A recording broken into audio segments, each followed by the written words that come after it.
gostaria de agradecer ao convite que foi feito de forma muito especial pela Ravenna e também a toda a comissão organizadora pelo convite, pelo título, tema da minha palestra. Me deram, na verdade, nas mãos, assim eu acredito, uma bandeira aqui para eu levantar dentro de um congresso multidisciplinar de oncologia, mas principalmente dentro de um congresso médico de oncologia. É uma pena, né, não ser, uma grata surpresa podermos ter a tecnologia, mas é uma pena, né, eu não poder estar no Piauí. Mas eu agradeço demais o convite e a honra de falar sobre nutrição, principalmente sobre essa história aí, se tem como a gente trabalhar com o nosso paciente precocemente, se a gente tem como intervir, qual é essa importância de como fazer isso, né? Então, mais uma vez, obrigada. Tá ótimo, a minha apresentação não passa. Vou ficar me apresentando aqui para sempre.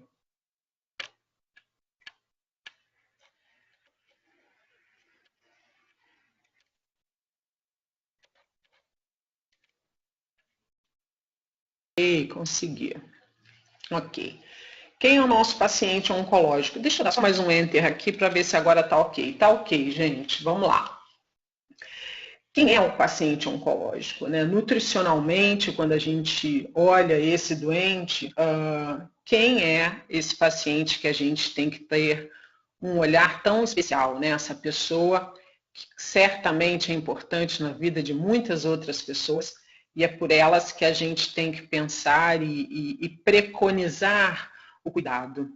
Na verdade, paciente oncológico, em média, 1/3 deles tem algum tipo de risco nutricional.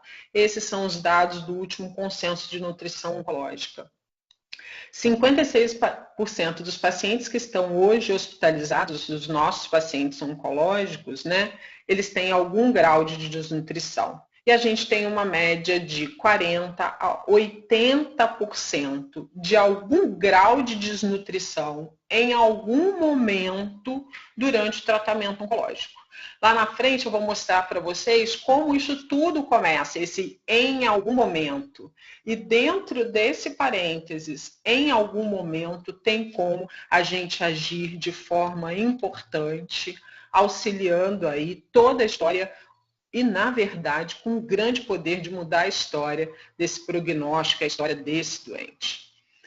Avaliar o estado nutricional do paciente oncológico aqui no Brasil começou com um estudo de 1998, IBANutri, um estudo que avaliou 4.000 pacientes em 25 hospitais em 12 estados.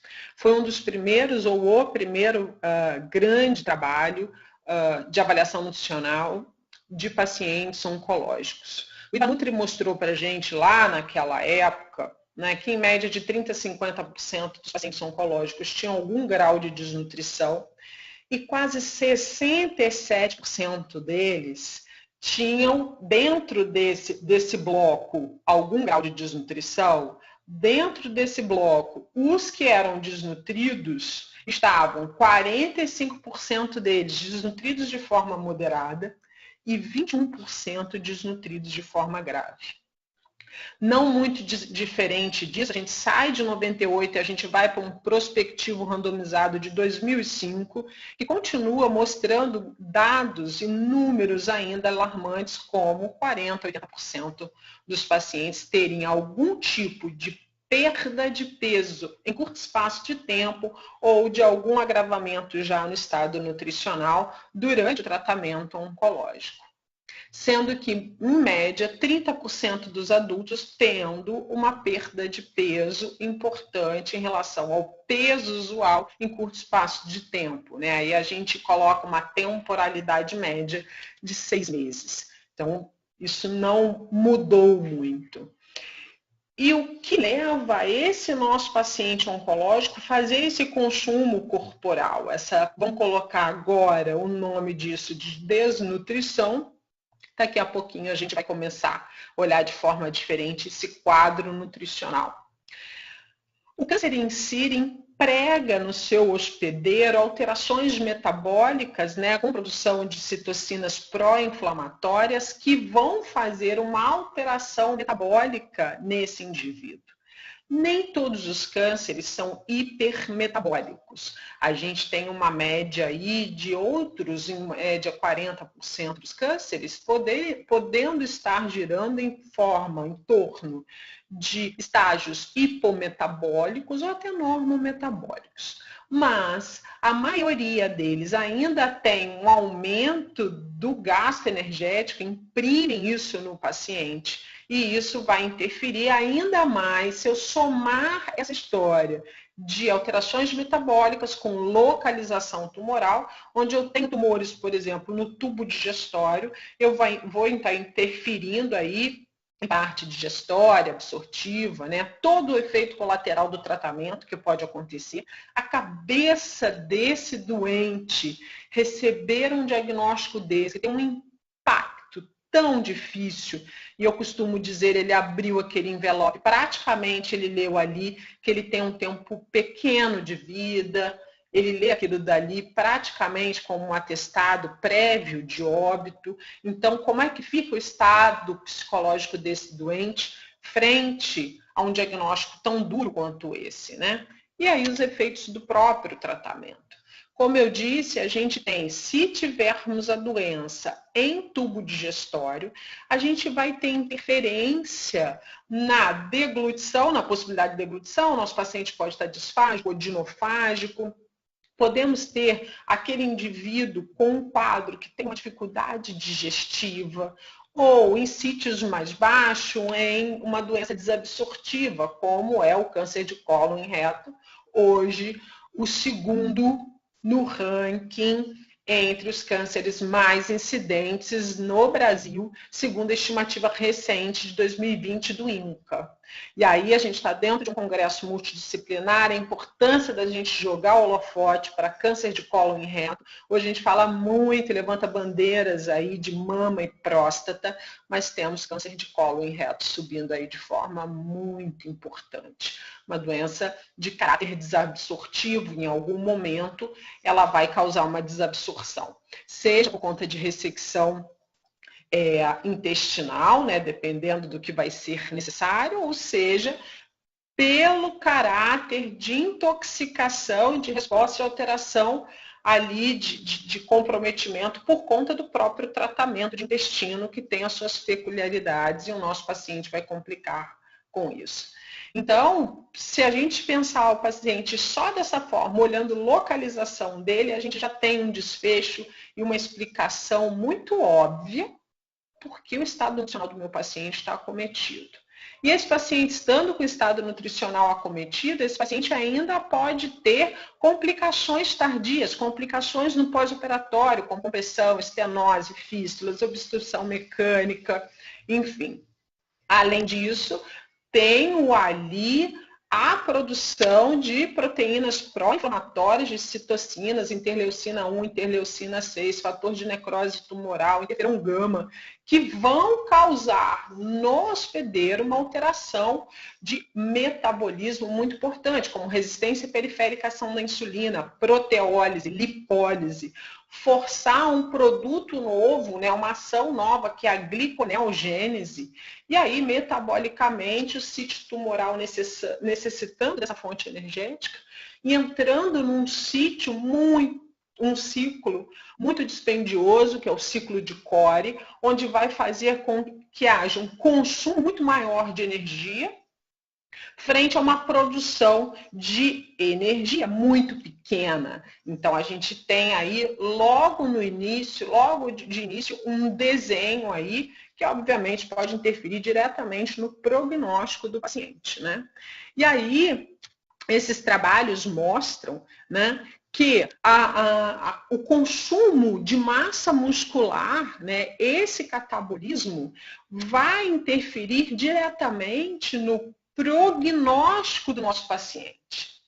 E como é esse consumo de massa muscular? Aí eu saio de uma caracterização, como eu disse, de chamar e entender o paciente somente como um paciente desnutrido, com desnutrição. Mas agora eu estou falando de uma depressão de compartimento corporal específica, que é a massa magra. E aí a gente tem consumo, né, por conta da proteólise importante, para a utilização desses aminoácidos também como fonte energética. A gente tem nesses pacientes uma diminuição de massa competente, de massa magra e também da capacidade plasmática em relação aos aminoácidos. E não pensem que eu estou falando aqui daquele paciente classicamente oncológico, por exemplo, um câncer de pulmão já em estágio avançado, onde chega no nosso consultório paciente extremamente consumido, semiologicamente apresentando consumo de reservas corporais, bola gordurosa de Bichat, suprainflaviculares já consumidas, caixa torácica evidente. Não necessariamente estou falando desse paciente. Esse trabalho aqui mostra que obesos, indivíduos com sobrepeso, estão sarcopênicos. Então, não necessariamente olhar um doente e vê-lo como aparentemente um bom estado nutricional ou até um extra estado nutricional pode me dar uma leitura de que aquele paciente está saudável, sadio, que aquele paciente tolerará aquela toxicidade do tratamento, vai responder melhor ao tratamento. Não. A sarcopenia é algo, digamos, invisível, onde eu tenho um consumo de massa muscular e que vai predizer muito sobre o prognóstico ali do paciente em tratamento. Esses dois trabalhos falam justamente, né, da sarcopenia relacionada à farmacodinâmica. Os pacientes sarcopênicos, eles complicam em média 82% mais versus aquele paciente que não está em sarcopenia, 31%.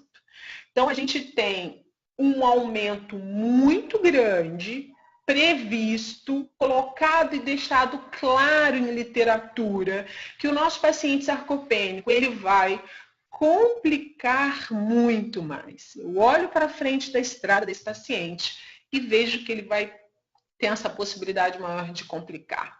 Quanto a quadros diarreicos, o nosso paciente, aqueles indivíduos acompanhados que tinham sarcopenia, desenvolveram diarreia.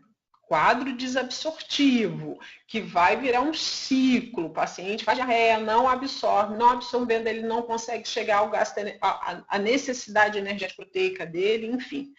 Esse paciente complica, esses grupos complicam mais 45% versus 7% dos pacientes em bom estado nutricional, tendo uma preservação de massa magra. Aí esse trabalho fala desse paradoxo da obesidade. Então, não é porque esse paciente está com uma característica, né, visualmente, semiologicamente, de superpeso, quer dizer que esse paciente é um paciente efetivamente eutrófico. A sarcopenia relacionada à obesidade está diretamente relacionada à menor sobrevida, independente do IMC do paciente. É um preditor independente de mortalidade. Então, quando a gente olha aquele paciente com sobrepeso e obesidade, aí a gente vai lembrar de câncer de mama, de próstata, de câncer de colo reto, né? E a gente entende que essa obesidade está diretamente sarcopênica, olha, tem um maior preditor independente de mortalidade, né? Aqueles indivíduos obesos sarcopênicos tiveram pior prognóstico quando acompanhados. Esse estudo mostrou, já que vimos que a sarcopenia, o consumo corporal, vai interferir negativamente, o que estamos fazendo de nutrição para esses nossos pacientes. Esse estudo é um estudo que acompanhou 1.903 pacientes, dentro deles 39% já considerados com desnutrição, e entre o grupo, os que tinham câncer de mama, dentro desse grupo, câncer de mama, 20% já era desnutrido. Sabendo disso, todos eles receberam terapia nutricional? Não. Dos eutróficos, somente 28 recebeu acompanhamento nutricional. E dos desnutridos, somente 57% receberam acompanhamento nutricional. Metade de uma população somente foi encaminhada para a nutrição e recebeu esse aporte, mesmo a gente sabendo desses dados todos que corroboram com essa história, né?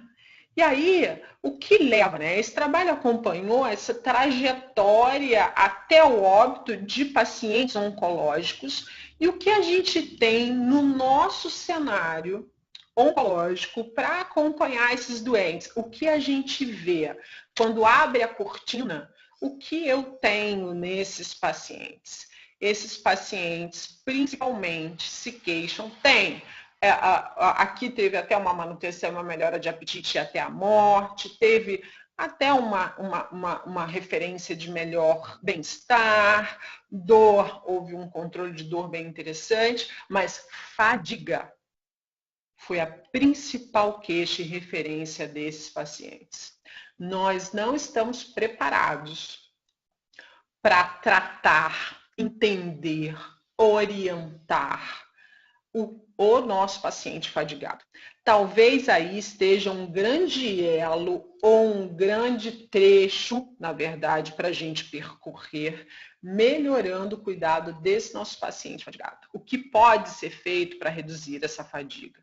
De forma linda, os estudos têm mostrado cada vez mais o poder e o potencial da atividade física, que vai fazer com que esses sítios, né, de fornecimento energético de massa muscular entrem em competição, né, com o carbono 1, que é um organizador ali da célula tumoral para pegar a fonte energética toda a célula tumoral.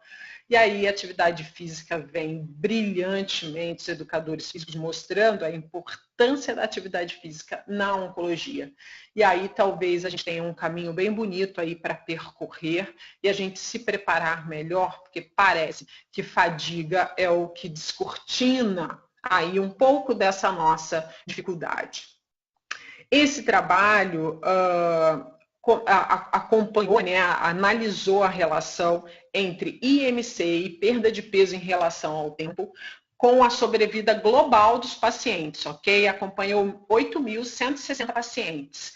Acompanharam os pacientes e analisaram por idade, gênero, estágio da doença, performance do estado do paciente, né, em relação à perda de peso. E o que eles mostraram, né? Aí a linha dourada vai mostrando para a gente a predição aí de tempo de vida, de sobrevida. A sobrevida mediana diminuiu com a diminuição do IMC e com o aumento da perda de peso em relação ao tempo. Então, a gente tem um trabalho aí que acompanhou praticamente 8.000, né? 8.160 pacientes, mostrando com uma clareza muito grande que aquele paciente que chega no nosso consultório está perdendo peso, massa muscular, a gente tem uma redução da sobrevida desse doente. Esse trabalho é lindo, mostrando nessa tabela aí, que está de IMC, onde mostra a escala. IMCs médios de 25 a 28, a gente está na escala 0. A gente aumenta a sobrevida global nesses indivíduos, esse indivíduo tem aumento a sobrevida global em média de 20,9 meses. E aí, depois que a gente vai descendo esse IMC, a gente desce para 14,6 meses, 10,8 meses. Na escala 3, essa parte cinza, ao meio todo dessa tabela, né, desse quadro, a gente tem uma sobrevida global média de 7,6 meses. E em último, de 4 meses, 0,3, se a gente tiver em escalas de IMC aí, que giram em torno de IMCs em volta de 15, 17, 20, enfim. E aí, quantos de nós não discutimos doentes, fazemos parte de grupos de discussão de novos protocolos, quantos protocolos novos não são desenhados pós marasco da vida, onde a associação de vários quimioterápicos, ou manobras, ou cirurgias, ou associa com radioterapia, faz imuno, mistura isso tudo, porque nós vamos aumentar a sobrevida do paciente 3 meses. Um investimento alto, onde o nosso paciente muitas vezes intoxica, onde o investimento a gente pode pensar até em custo alto, e aquela literalmente luta e capa amarrada no pescoço dos oncologistas como super-heróis, pensando, vamos associar essas drogas, essas ações, porque a gente vai conseguir, e os estudos mostram que a gente consegue aumentar aí o tempo médio de vida de 2, 3 meses. Ao mesmo modo, a gente tem números extremamente representativos com nutrição, e muitas vezes isso não é visto, não é dado esse peso e importância devido, né? Esse trabalho fala, e é bem claro, sarcopenia, está na hora da gente agir. Uma sarcopenia primária, né, todos nós, né, eu infelizmente estou lá na minha fase, depois, digamos, os 30 anos, né, digamos que eu estou com 30 e pouquinho, a gente vai normalmente entrando nesse estágio de menor composição e densidade muscular. É comum isso com o avançar da idade. Mas uma sarcopenia secundária, e já que eu estou falando de oncologia, uma sarcopenia primária, essa que a gente vai estar aqui no gráfico, né, nesse quadro, mostrando que é o caminhar comum, né, da idade. A gente perde, em média, 5% da nossa massa, da nossa polpa muscular por década. Numa sarcopenia secundária, o indivíduo perde de 2 a 15% dessa polpa muscular em 100 dias. Olhando esse artigo, eu acho que eu encontrei uma coisa que a gente pode começar a pensar. É nessa história aí de 100 dias, e um outro gráfico vai mostrar isso daí para a gente. Esse trabalho mostra a diminuição de dose sendo necessária de Folfox, que é aquela combinação de 5-FU, leucovorina e oxaliplatina para o paciente com câncer de cólon e reto. Uma associação que tem sido feita e que melhora o prognóstico dos doentes, intoxica pra caramba, eles passam por aquela dificuldade toda naquele período de infusão dos protocolos, mas a gente consegue passar com esse paciente e o paciente seguir a vida dele. Esse estudo olha justamente essa relação de consumo corporal com a necessidade de redução de dose do Folfox. Se o Folfox tem uma resposta tão interessante, reduzir dose durante o tratamento, gente, quer dizer que tirou o pé do acelerador. A história era uma história para dose tal, mas o paciente não está aguentando e vai ter que diminuir a dose. Obviamente, isso vai interferir em prognóstico. E aí a gente tem estudos brilhantes, hoje na prática clínica, a gente vendo isso, né? Thaís Miola é uma nutricionista do AC Camargo de São Paulo, a tese dela é justamente sobre isso, avaliar nutricionalmente o paciente através de tomografia computadorizada, onde a gente avalia essa polpa muscular através de análise de C3. Então, todo doente que vocês tiverem que forem à radioterapia e for um paciente de abdômen, for um paciente que vai a TC e vai receber e vai precisar fazer alguma imagem de abdômen, num programa, é o Zirix, o nome do programa, só tem para o MacBook, né, e de forma gratuita, você consegue avaliar essa massa muscular. Então, é bem interessante, ela está tentando e batalhando e vai conseguir fazer essa relação para cortes mais altos. Por exemplo, câncer de cabeça e pescoço, o paciente vai para TC, a gente com uma imagem de cabeça e pescoço, uma imagem alta, ela falou que ela está tentando buscar quais são os feixes e lâminas para a gente também pegar essa carona belíssima aí nesse exame dos nossos pacientes. Nas duas imagens, vocês veem um paciente A com uma boa polpa de massa muscular e o paciente B aí com um consumo de massa muscular extremamente importante. E aí isso podendo levar a uma redução, por exemplo, de dose de FOLFOX, que, como eu disse, tem uma resposta tão interessante para o nosso paciente abdômen, mas a gente perde um pouco esse poder, é diminuído o nosso poder aí quando a gente tem o nosso paciente sarcopênico. E inibidores de checkpoint, né? Nesse momento aí da maior novidade que a gente tem em oncologia, já tem estudos mostrando que eles avaliaram a relação de consumo músculo-esquelético, a densidade desse músculo, em pacientes usando inibidores de checkpoint, com eventos adversos de imunidade, performance de estados e sobrevida global. Aí o trabalho mostra que sim, a gente tem uma associação significativa entre densidade, entre IMC com status de performance do nosso paciente em inibidor de checkpoint. Também é mais uma situação.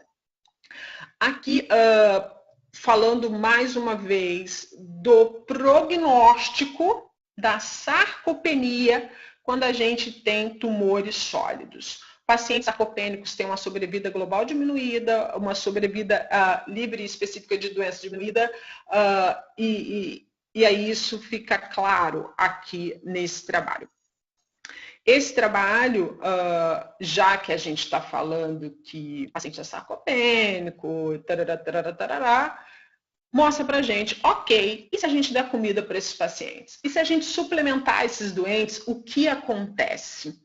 Esse estudo acompanhou 52 pacientes que receberam uma suplementação de 2 doses de suplemento dia, que deram ao todo 600 calorias e 36 gramas de proteína diariamente, durante 10 dias antes e 14 dias após o procedimento que eles iam ser submetidos. Então, curto espaço de tempo, sair até lá daquela história dos 100 dias, né? O grupo controle são dados retrospectivos, ok?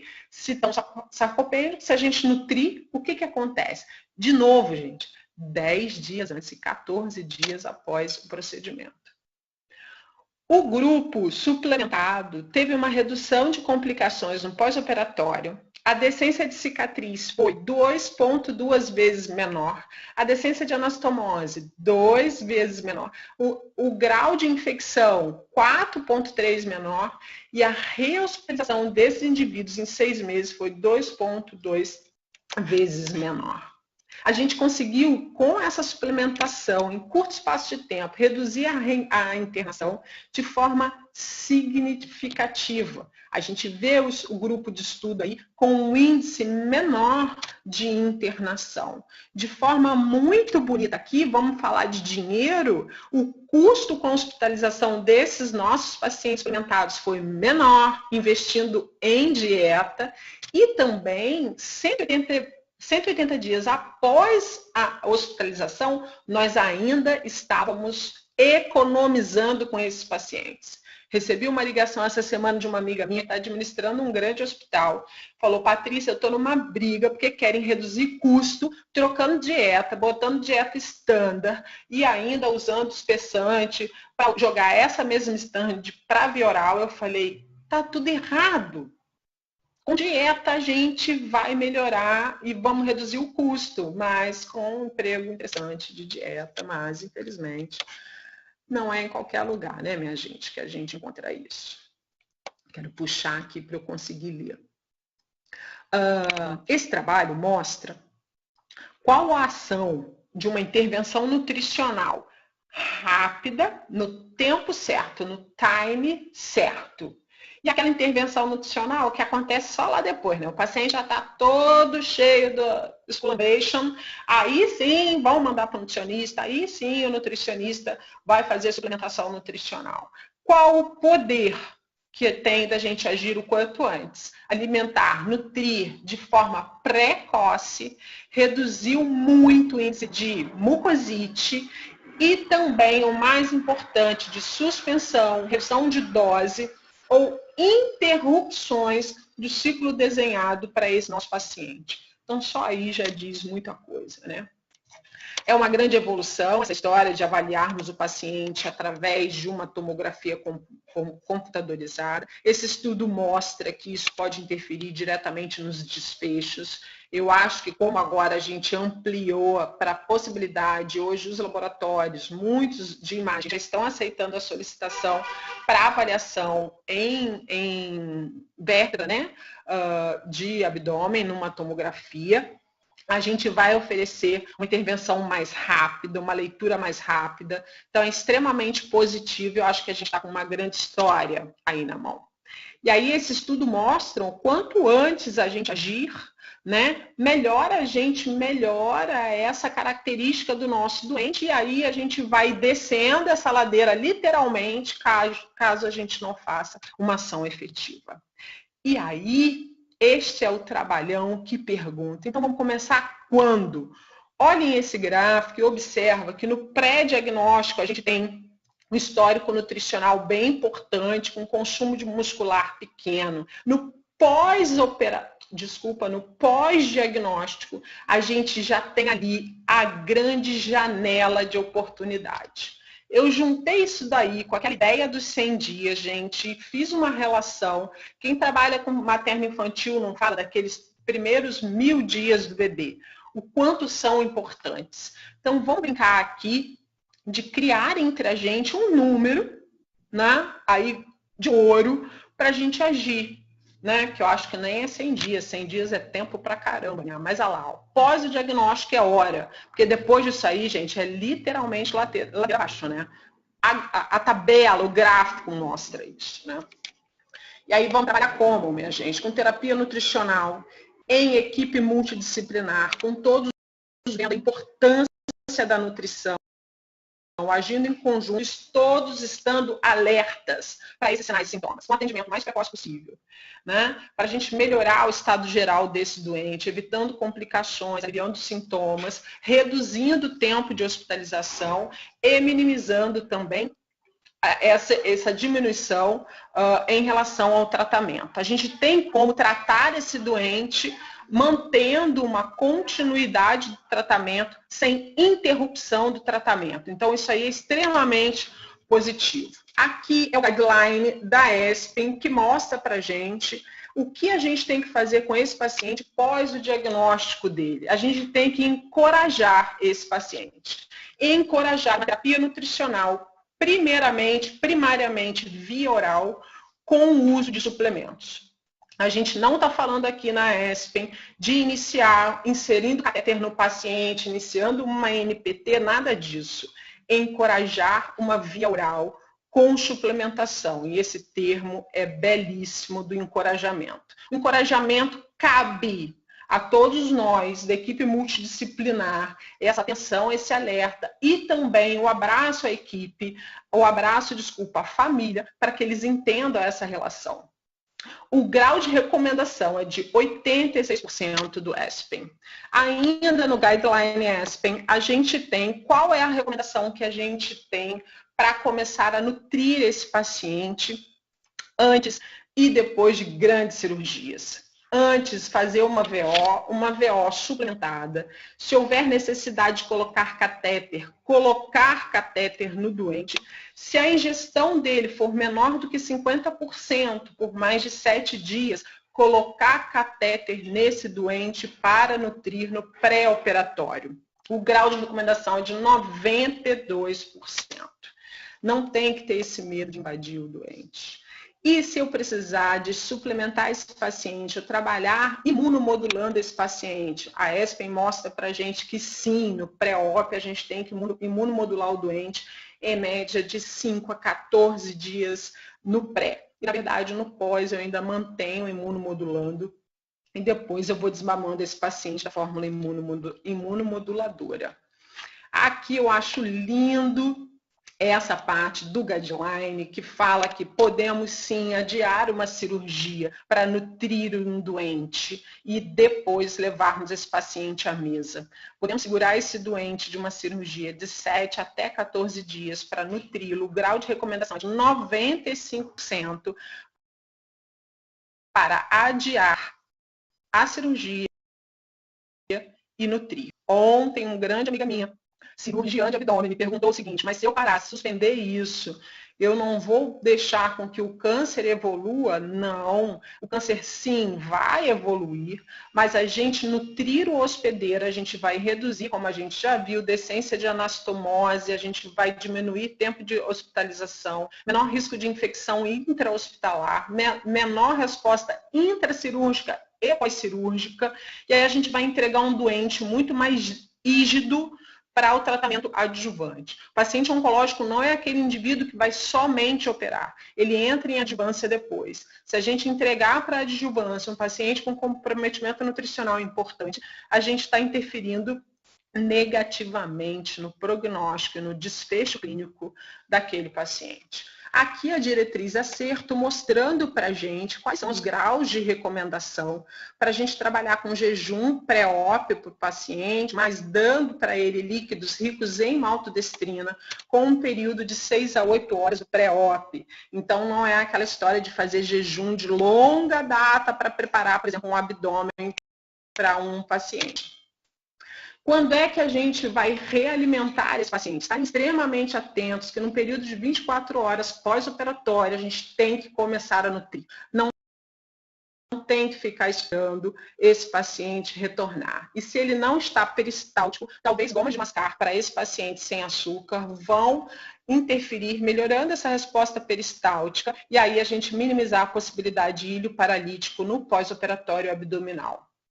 E aí também, se eu preciso usar suplementação oral, né? Ou enteral, sim, após a alta, se for necessário, e é óbvio que é necessário minimamente, né, gente, uma suplementação a gente tem que utilizar. Na hora que eu olho para esse indivíduo, então, o que eu tenho que avaliar nesse combo inteiro, ali naquele períodozinho muito inferior aos 100 dias, que a gente juntos ainda vai criar um número para ele, então, para a gente levantar a bandeira.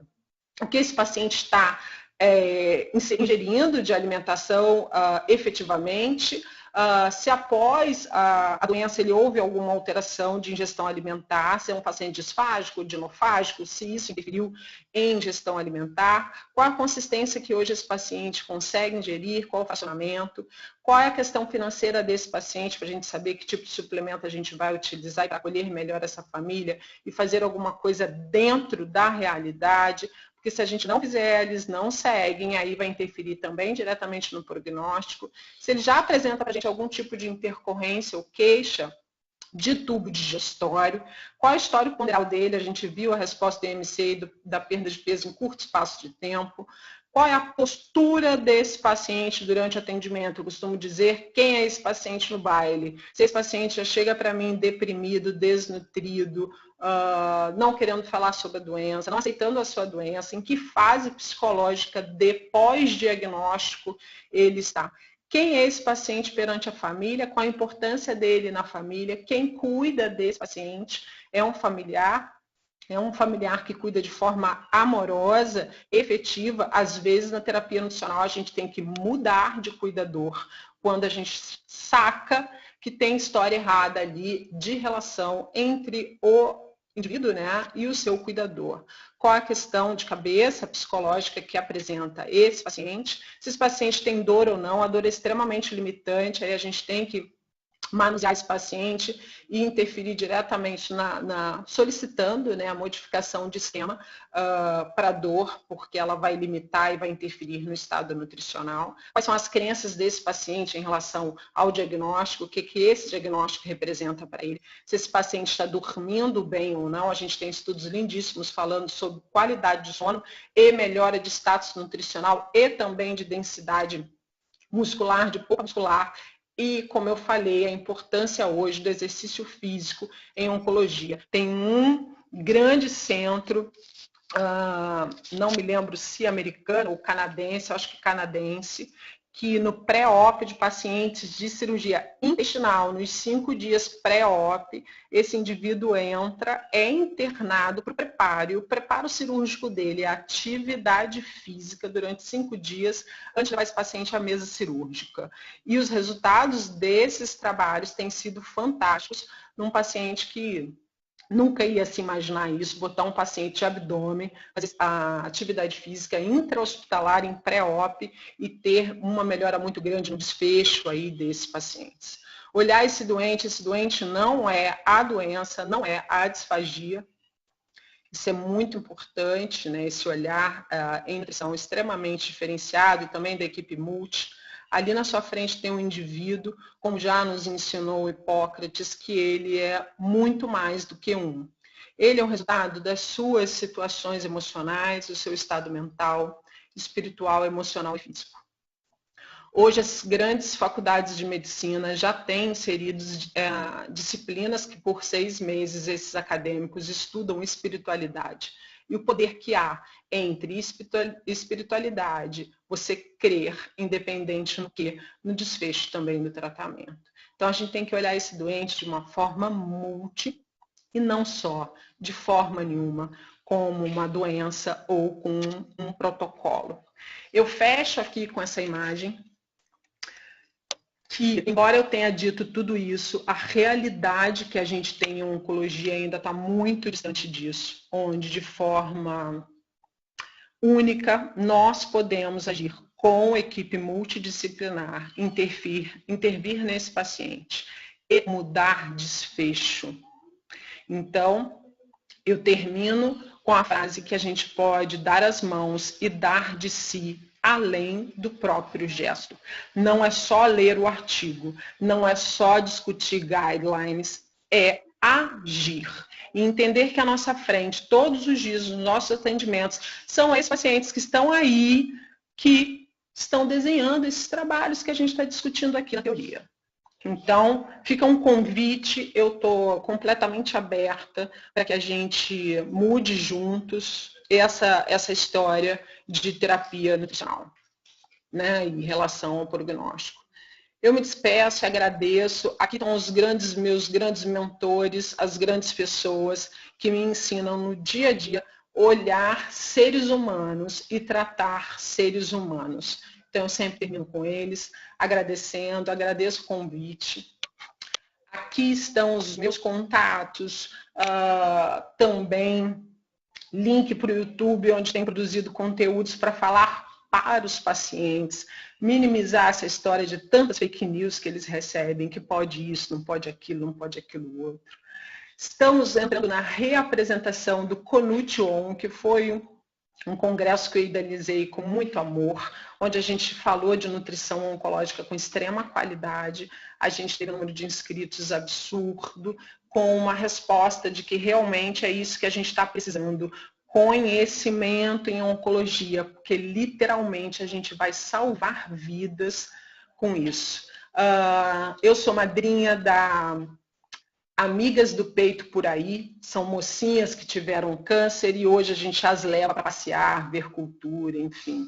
No dia 19 de setembro, o arroba delas é @amigas do peito por aí.